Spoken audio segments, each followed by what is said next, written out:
कोई फर्क नहीं पड़ता।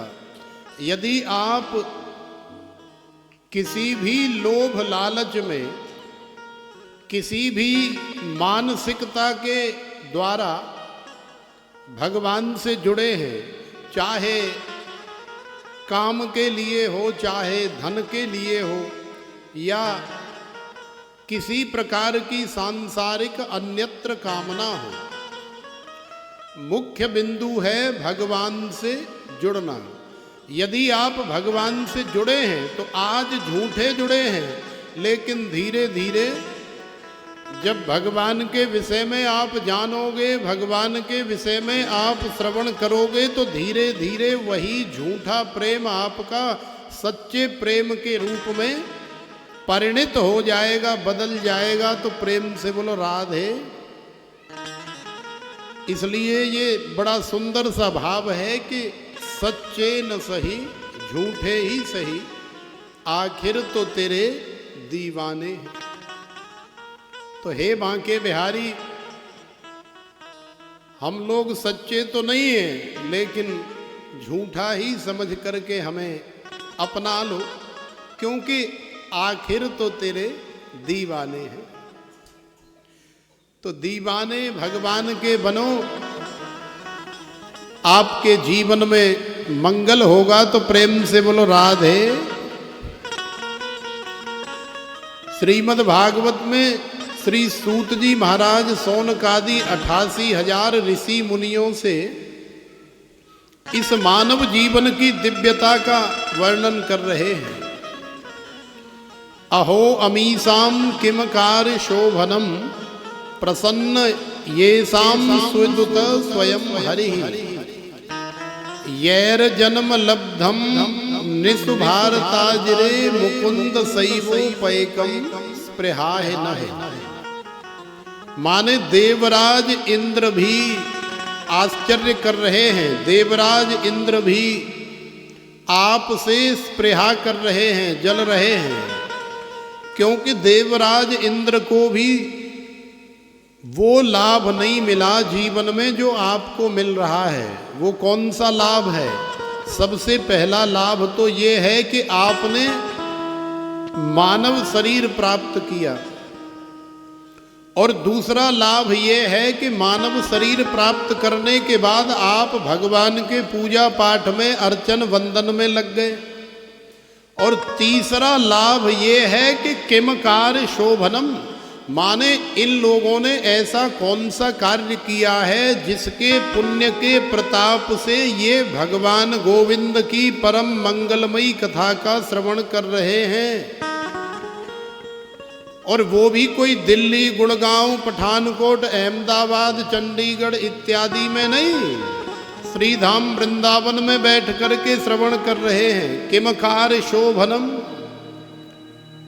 विचार कर रहे हैं इंद्र, आखिर कौन सा ऐसा सत्कार्य किया है, ऐसा कौन सा कार्य किया है जो इनको ये परम लाभ मिला है। तो बहुत विचार करने के बाद भी उन्हें कुछ समझ में नहीं आता। सारा डेटा खंगालने के बावजूद भी तुम्हारा उन्हें कोई ऐसा कर्म नहीं मिलता जिसके प्रताप से आपको भगवान की सेवा, पूजा, अर्चना, वंदना और भगवान की कथा श्रवण करने को मिले।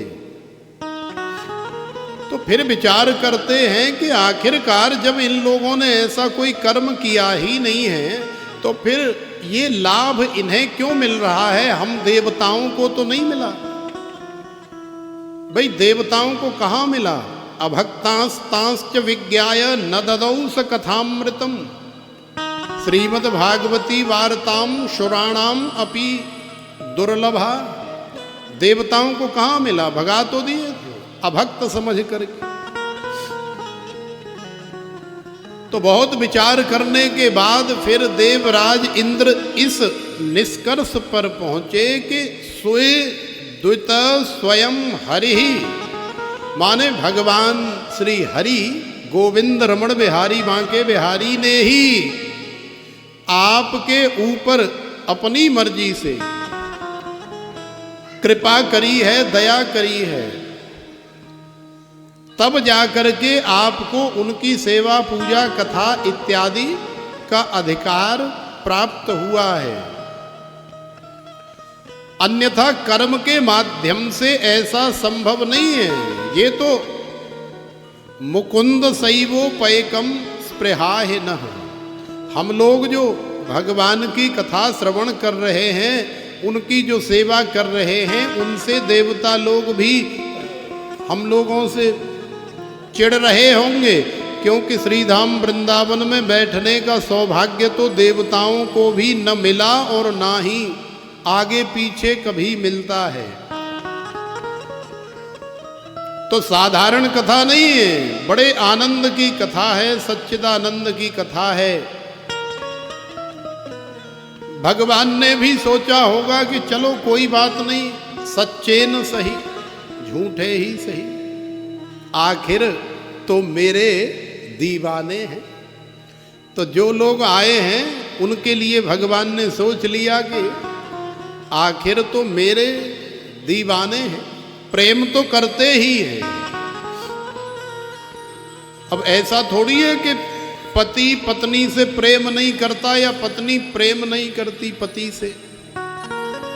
अब पति की कनपटी पे कोई रिवॉल्वर रख दे और बोले कि बोल तू अपना जीवन चाहेगा आगे या फिर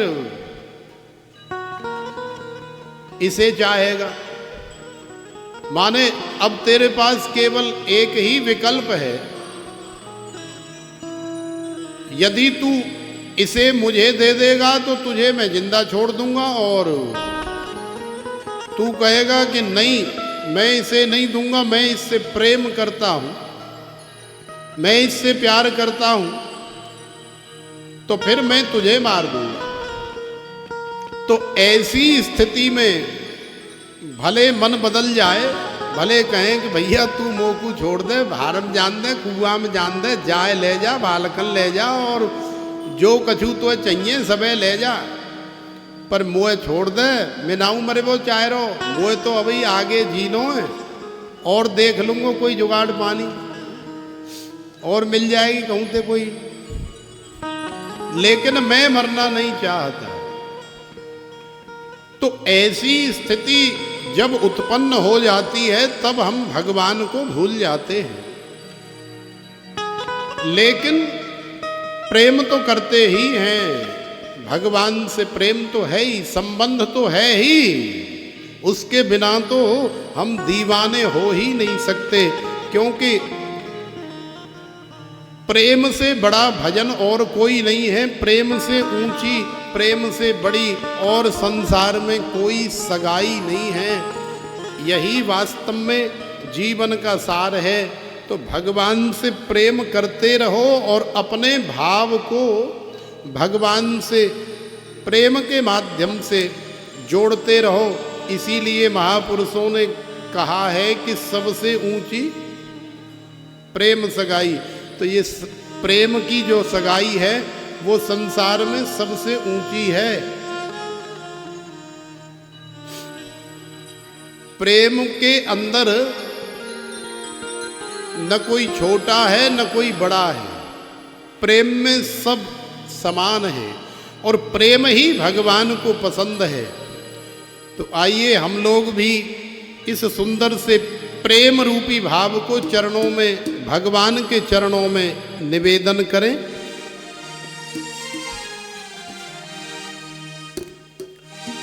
वो सबसे ऊंची प्रेम सगाई, हो